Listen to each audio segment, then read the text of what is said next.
Voy a beber primero.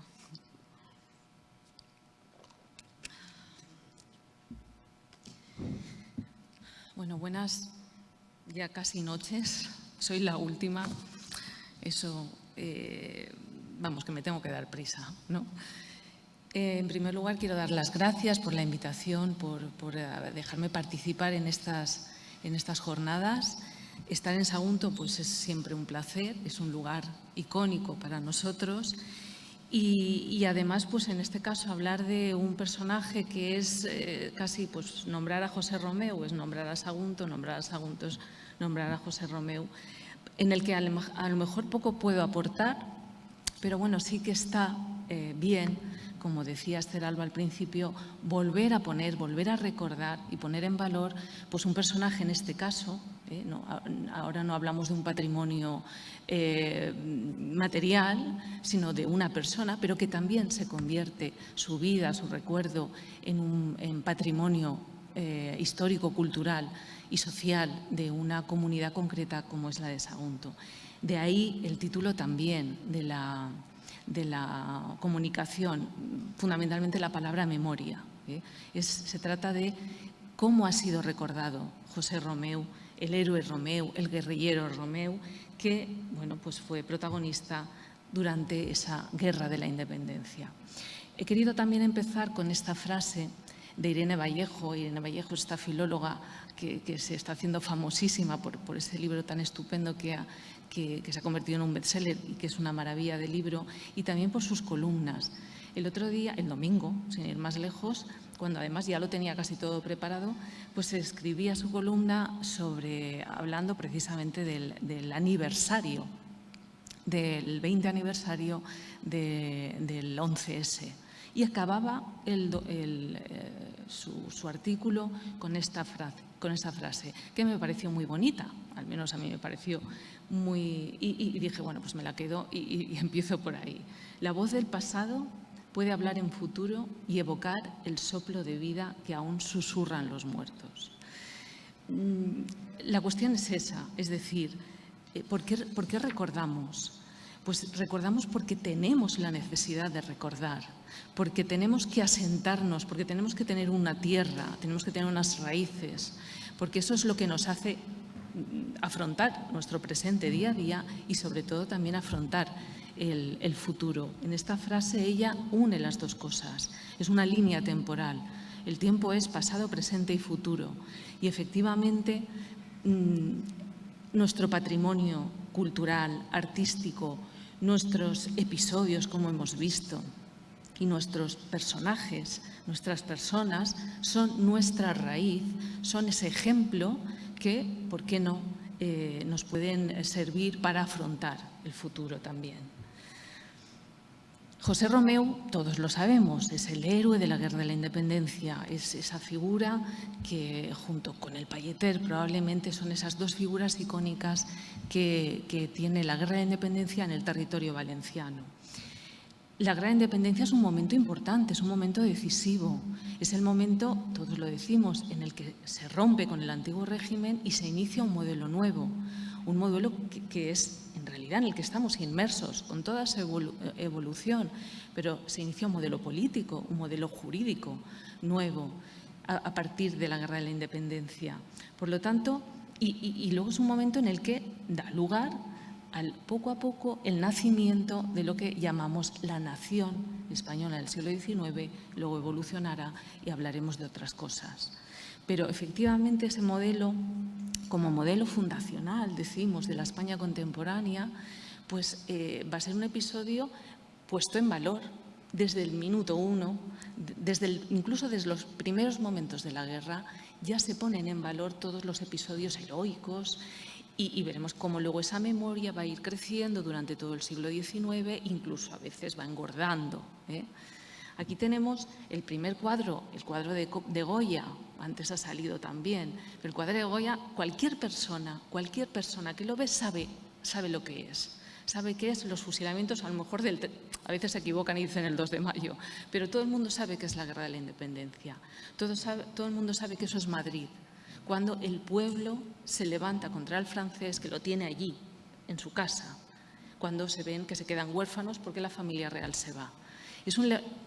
La Guerra de la Independencia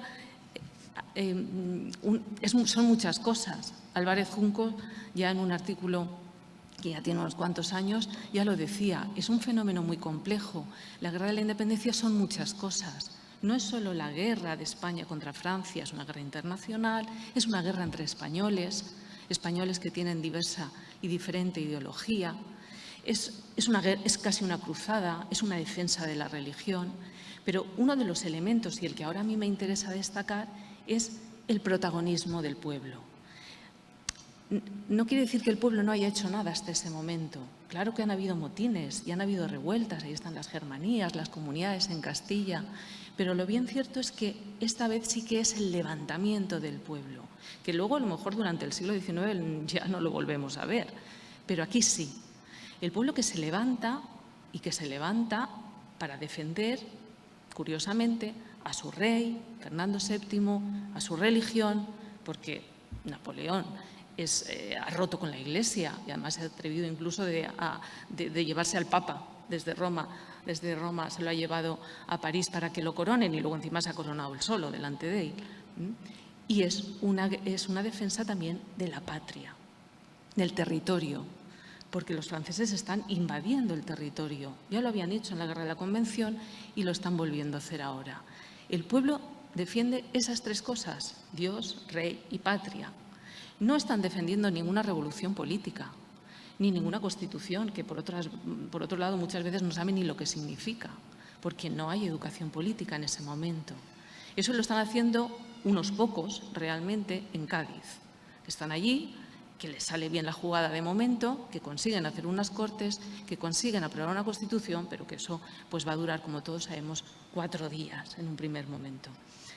Pero el pueblo como protagonista, el pueblo que se levanta en la mayoría de los territorios. En Madrid, delante de los franceses, y en el resto de provincias y de lugares y de ciudades, fundamentalmente no delante de los franceses, es decir, no en los lugares donde están los franceses. El cuadro de Goya contrasta con el cuadro de Sorolla, que es el del medio, también todo muy conocido, el Cri del Pailleter.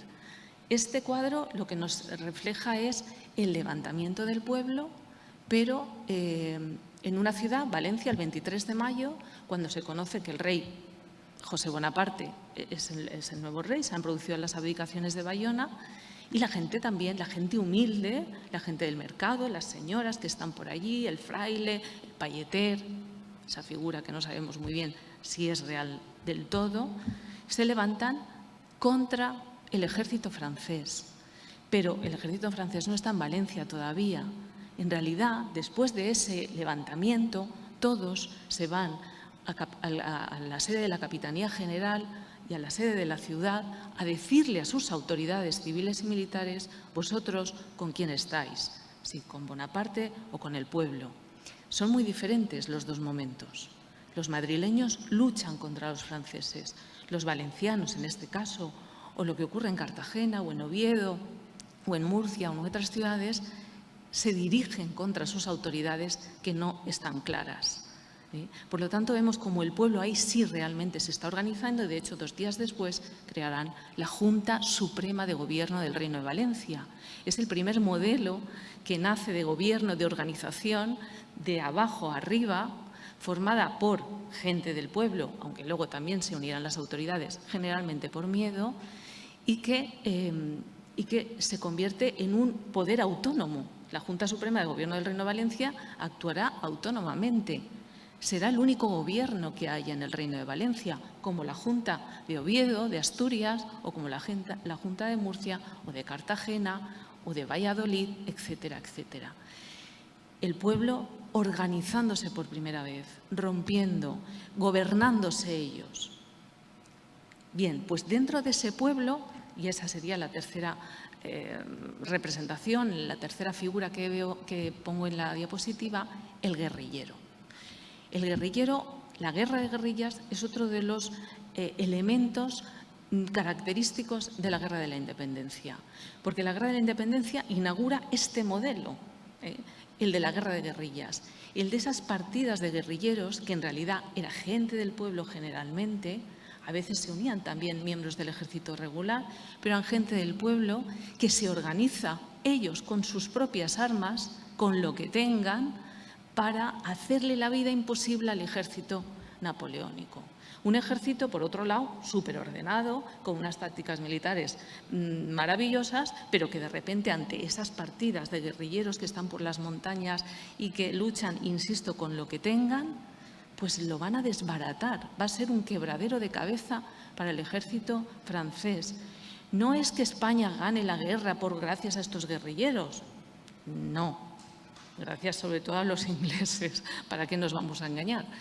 Pero sí que es verdad que esta guerra de guerrillas, estos guerrilleros, van a tener un protagonismo fundamental en la guerra de independencia, que luego además se va a trasladar al cabo del tiempo. Van a haber guerrilleros, por supuesto, en las guerras carlistas, y van a haber, de alguna manera, esas partidas de milicianos y de guerrilleros también, que no es ejército regular, en la Guerra Civil Española. Otra de las cosas fundamentales también de la Guerra de la Independencia son los mitos, esos mitos que nos sirven también, evidentemente, para crear ese nacionalismo español que nace sobre todo a partir de ese momento. A pesar de esas juntas, de hecho las juntas se las cargan, claro, porque esas juntas suponía otra vez el resurgir incluso de algunos territorios forales. Las juntas poco a poco les irán quitando competencia a la Junta Central cuando se críe. Pero bueno, los mitos, que es lo que nos interesa. Vuelvo a esos mitos populares, la mayoría de las veces mitos reales, personas reales, otras no está tan claro.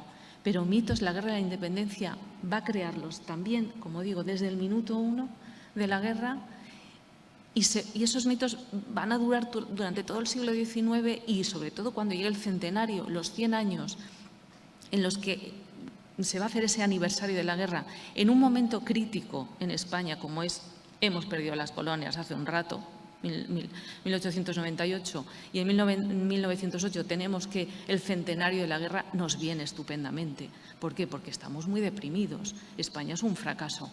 Al menos miremos a esos mitos, a esos héroes de la guerra, a esa guerra de la independencia, a esa España que por primera vez derrota a Napoleón, que ese es el gran mito, ¿no?, de la guerra. Bueno, pues mitos tenemos a Agustina de Aragón, tenemos, que es el cuadro, a ver, lo señalo, este cuadro, ¿no? ¡Ay, que me he ido! ¿Cómo vuelvo atrás? Aquí, vale, perdón. Vale, pues uno de tantísimos, porque Agustina de Aragón es el gran mito de la Guerra de la Independencia. Lo abarca todo, pero bueno, ahí tenemos a Agustina de Aragón, un personaje real, por supuesto, pero quizá engrandado a lo largo del tiempo. Tenemos la señora que está abajo, ¿dónde está el cursor? Aquí. La niña Malasaña. La verdad es que el cuadro pues la pinta un poco, no lo sé, no sé qué edad tendría, pero siempre se ha contado que era una niña, una costurera que con sus propias tijeras pues se enfrentó a los madrileños, a los franceses en Madrid. El Payeter, como he dicho, también un hombre del pueblo, Vicent Domènech, en un primer momento viene Martínez Colomer y le pone nombre y apellidos y además de dónde es de Patrais y bueno, pues ahí tenemos a Vicent Domènech, el Payeter también, el que de alguna manera casi declara la guerra a Napoleón, ¿no?, con esa frase tan mítica. Pero tenemos a señoras como la condesa de Bureta en Zaragoza, que también es de otra condición social, es de aquel estamento privilegiado que todavía está. Vamos a acabar con ello, con la Constitución del 12, pero de momento ahí está. O el tamborilero del Bruc. Este personaje probablemente sí que es absolutamente irreal, tampoco está muy claro. Este niño que toca el tambor en las montañas de Montserrat y que, como hacen un eco tremendo, pues parece que son muchos contra el francés. O el cura Merino. Otro estamento, el estamento eclesiástico, que tiene una importancia decisiva también en la Guerra de la Independencia, porque tiene ese carácter también de cruzada, de la defensa de la religión católica. El cura Merino, que por las montañas y por la zona de Burgos y Castilla y León, pues también organiza una partida de guerrilleros, o los famosos Daoiz y Velarde, miembros del ejército, pero que se convierten en los grandes héroes de defensa de Madrid en el 2 de mayo. Bueno, pues en Valencia, además de ese Palleter que declara la guerra y que está en ese levantamiento del 23 de mayo, desde luego la figura real, esta sí, real, y que más simboliza la guerra de la independencia en lo que sería el Reino de Valencia, entonces en ese momento todavía con la estructura del Reino de Valencia, sería José Francisco Pelegrín Romeu y Parras, del cual yo no voy a contar su vida porque estoy segura que cualquier saguntino se la sabe mejor que yo, pero lo más importante de este personaje, creo que este cuadro está en el Ayuntamiento de Sagún, ¿no? Si no me equivoco, prácticamente es la única representación que hay de Romeu, con esa frase mítica, ¿no? Diga cuando es apresado, bueno, ya lo sabemos, él nace en 1778, él viene de una familia, y el cuadro lo atestigua, ¿no? Porque está bien vestido, de una familia bien, composible, su padre es banquero, se dedica a la consignación de buques, él estudia, tiene una buena educación, matemáticas, comercio, comienza ejercitando el trabajo de su padre, o sea, ayudando a su padre, pero se casa también, tiene hijos, 3, pero cuando estalla la guerra, inmediatamente se va a Valencia y se pone a disposición de la Junta de Valencia y organiza la propia partida de milicias urbanas de Sagunto y se convierte en el capitán, ¿no?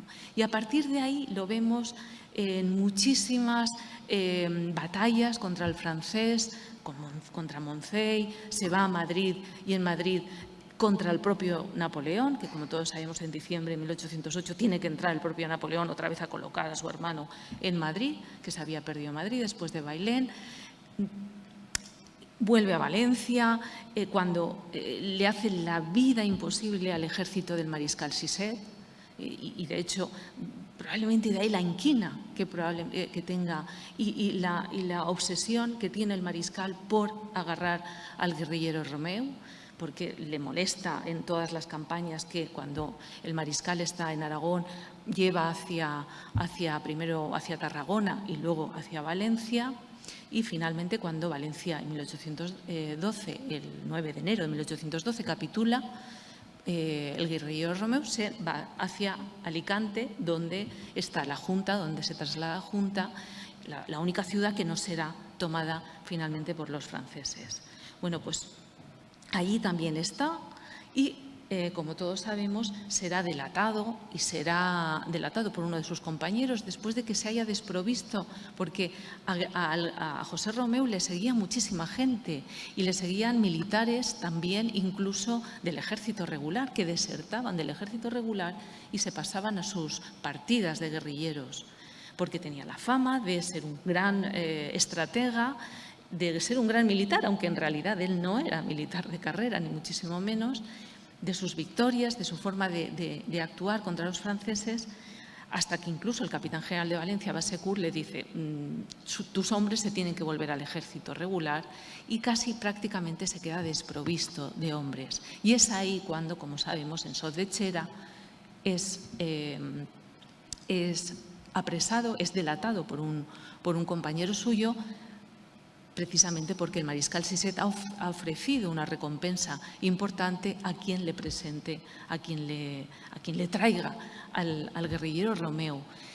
Cuando un mariscal francés como el mariscal Siset, que tenía sus cosas buenas también, todo hay que decirlo, pero bueno, fue un sanguinario por otro lado en Valencia, y que era un gran mariscal, según Napoleón, probablemente el mejor mariscal que tuvo, de todos los que estuvieron aquí en la península durante la guerra, que tenga esa obsesión y esas ganas de coger al guerrillero Romeu, pues bueno, nos dice mucho de cómo era José Romeu, ¿no?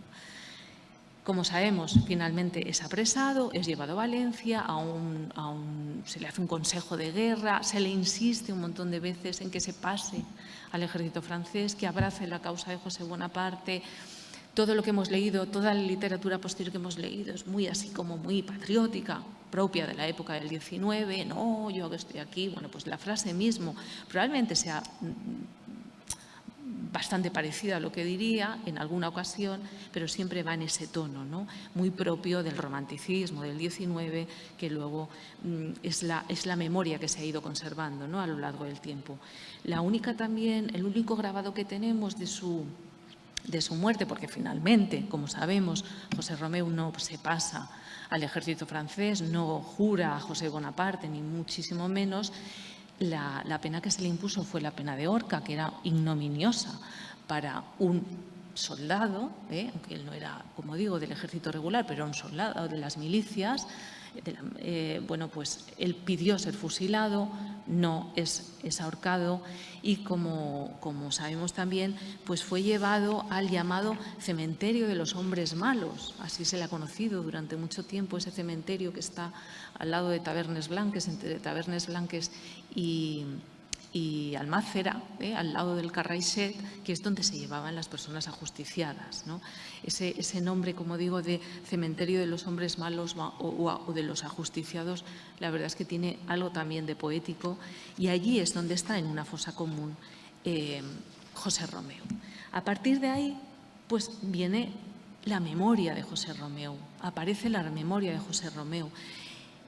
A los 4 días de su ahorcamiento, el 16 de junio de 1812, ya la Junta Suprema, que está en Alicante, decide, por ejemplo, que el nombre de Romeu será escrito en un gran libro de los defensores de la patria.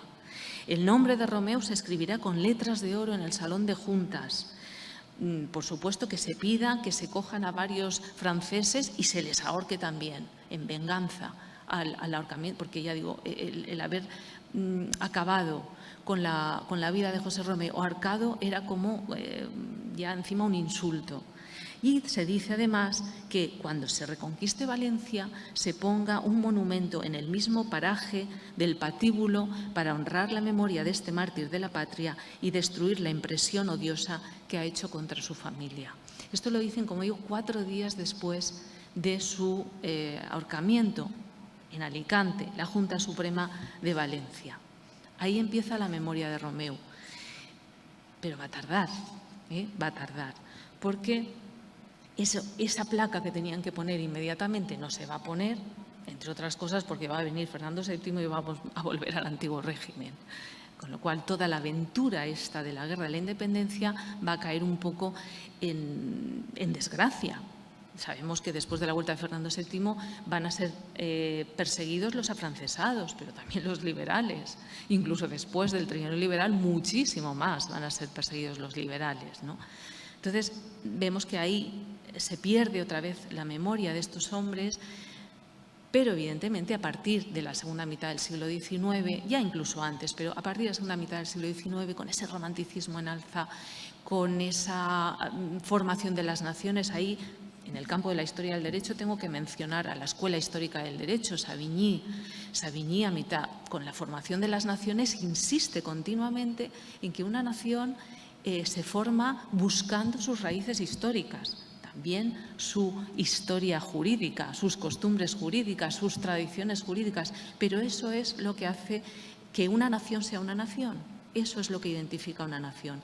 Y ese romanticismo y esa escuela histórica, que en España se acoge muy bien por muchos catedráticos, se desarrolla también, tiene su producto en todo ese resurgir de todos estos mitos nacionales, primero en esta última etapa del siglo XIX y, como digo, sobre todo después, cuando llega el momento del centenario, que además, como digo, viene muy bien políticamente también para volver a decir, bueno, hemos sido una gran nación, en algún momento hemos sido una gran nación, tenemos estos mitos heroicos, el pueblo, etcétera, contra Francia, contra el Imperio francés, ni más ni menos, cuando acabábamos de perder las colonias y nos habíamos convertido en un país absolutamente de segunda clase, fracasado. La memoria, por lo tanto, tarda. La primera vez que realmente se hace algo yo no encuentro el cursor, no hay manera, aquí, vale. La primera vez que se vuelve a poner en valor de una manera oficial, a través de las instituciones, a través del ayuntamiento, a través del cronista de la ciudad, todos lo sabemos, es cuando Antonio Chabret, cronista en ese momento, dice que, bueno, pues que la memoria de Romeu hay que ponerla en valor. Y ahí tenemos esta primera... Ay, me vuelvo a perder. Ay. Este primer monumento, que es el primero que se hace recordando, bueno, se llevan a cabo toda una serie de festividades. En 1888 se erige este monumento, el homenaje al héroe de la independencia. Chabret publica un opúsculo en las provincias el 22 de noviembre de 1888 contando la vida de Romeu. Ese mismo año, Blasco Ibáñez, como ahora veremos, publica también un libro resaltando la figura y contando toda la historia de Romeu. Es decir, empieza otra vez a gestarse el mito, pero que es, en este caso, un mito real, una figura real. Cuando ya llegamos al centenario, tenemos que esperar al centenario, cuando es en 1912, cuando sí, por fin, en Valencia se inaugura esta placa, la placa que vemos aquí, recordando el momento en que el 12 de junio de 1812, que fue ajusticiado el guerrillero Romeu. La placa se hace a instancias de la Sociedad Cultural Lo Ratpenat, no del Ayuntamiento de Valencia. El Ayuntamiento de Valencia en el centenario prácticamente no quiso hacer nada. ¿Por qué? Pues bueno, pues el Ayuntamiento de Valencia era un ayuntamiento que desde la época de Blasco Ibáñez, desde finales del 19, está en manos de los republicanos, aunque el alcalde siempre sea nombrado por el rey y por lo tanto sea del Partido Liberal o del Partido Conservador, pero la mayoría del ayuntamiento es republicana. Valencia es republicana. Entonces, esto de honrar a un pueblo que lucha por Fernando VII, por la religión, etcétera, como que no les iba mucho.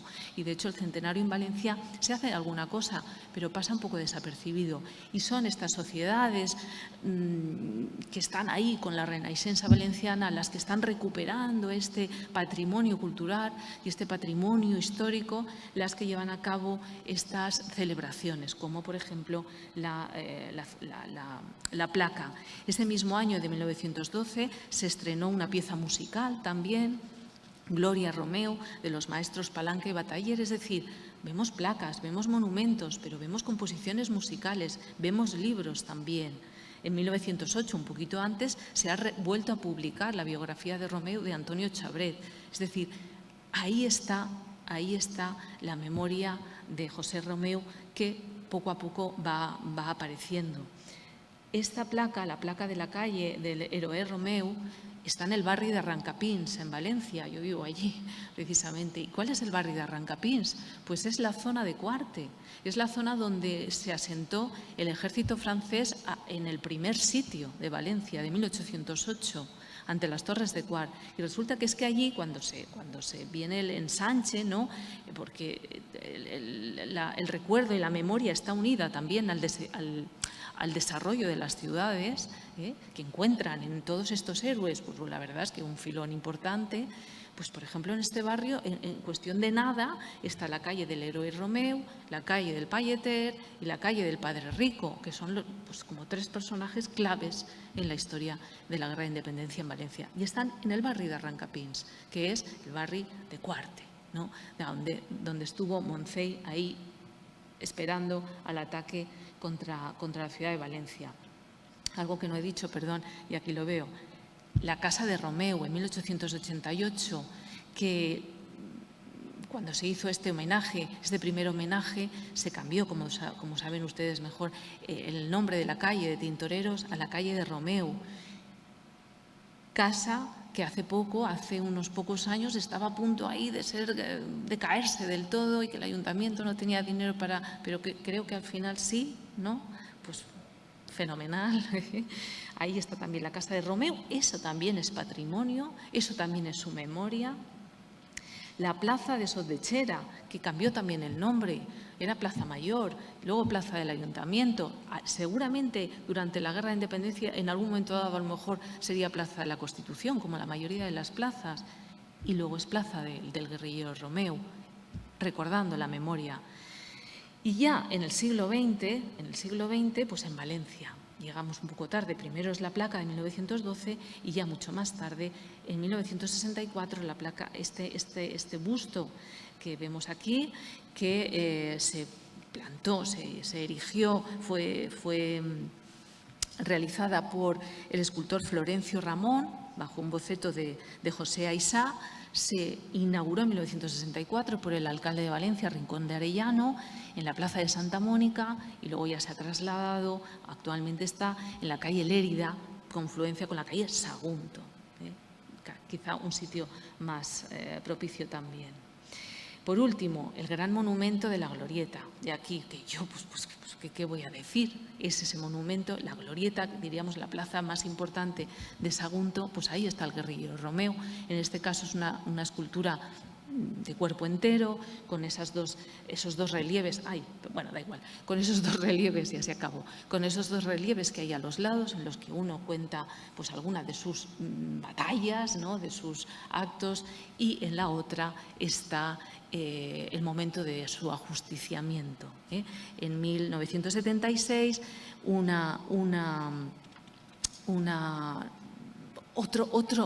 otro monumento más, otro, como diría yo, detalle más que nos pone a la vista y que pone a la vista de todo el mundo un activo cultural, un patrimonio, en este caso de Sagunto. Como he dicho, no solamente son monumentos y calles y nombres de calles hay no solamente en Valencia también, sino también en Alcira y también hay en Gandía, además de la Plaza de Sodechera y en otras poblaciones. Es que hay, pues bueno, la obra de teatro que se estrenó en 2011, creo, Vencer o Morir, que cuenta la historia en el Teatro de Sagunto, ni más ni menos, la historia del guerrillero Romeu. El libro del que he hablado antes, de Blasco Ibáñez, Por la Patria, es un libro que ese lo he leído precisamente para prepararme, y la verdad es que todo el lenguaje es propio de la etapa en que se escribe.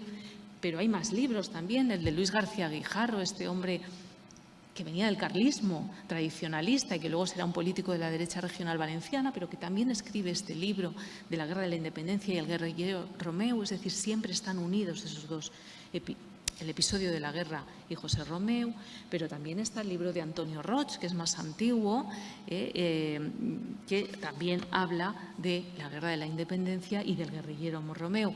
Es una obra así de teatro, escrita en valencià, es el valencià de la Renaixença, pero que está ahí.